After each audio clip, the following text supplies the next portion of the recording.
अस्सलाम वालेकुम सज्जनों बेली मित्रों मैं ताड़ा दोस्त सवर अली तुसी वेंदे पे अपना चैनल पंजाबी वसेब ते आज मैं तानू आज तो 50 साल पुरानी फॉर्च्यूनर गड्डी विखाउण जा रहा तुसी वीडियो स्किप नहीं करना। मां दे नाल ही मरना जावे भज पंजाबी बोल पिछे दे पछतावे नालू अज पंजाबी बोल जेकर असी मां बोली नू जिंदा रखना ही घर विच अपने बाणा देना रज पंजाबी बोल। आओ प्यारे दोस्तों आपां उस वारी वेखण चलने आ जेड़ी अपने दौर दी फॉर्च्यूनर है।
नाज़रीन मैं अपने वालिद साहब को कोई सवाल पूछने ने के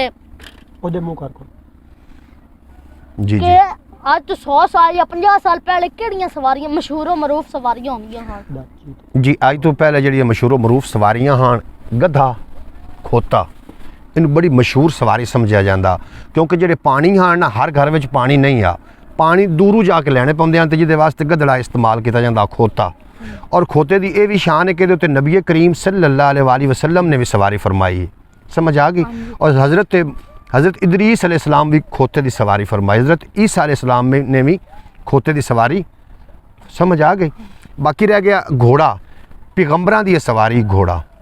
किन्ना दी पैगंबरां दी असी अज जी फॉर्च्यूनर तो इन्हां गड्डियां नूं असीं जिहड़ा समझने आं कि बड़ी वड्डी गड्डियां ने उन्हां नालों किदां ही अगर अज ही अल्लाह माफ़ करे कोई ऐसा वैसा मसला बन जाए कोई जंग का समा बन जाए तो उहदे घोड़ियां ने ही काम आना है समझ लग गई।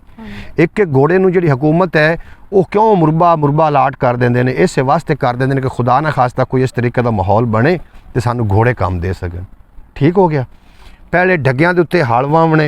या घोड़ियां उत्ते सफ़र करने नेज़ाबाजी होनी नेज़ाबाजी खैर हुण भी है लेकिन उतनी ज़्यादा नहीं। नंबरदारा और थोड़ा जिहा मेरे लिए तवज्जो कर रखो जिहड़ा घोड़ा सवारी है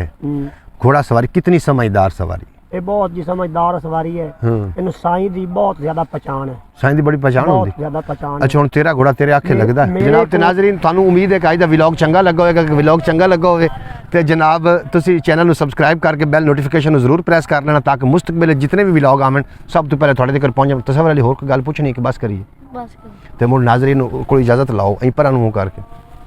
जी नाज़रीन इजाजत दो ते तुसी पूरा व्लॉग वेखना व्लॉग नू स्किप नहीं करना तो चंगा लगे तो की करना चंगा लगे तो चैनल नू सबसक्राइब करना ते वीडियो नू लाइक करना ते शेयर करना।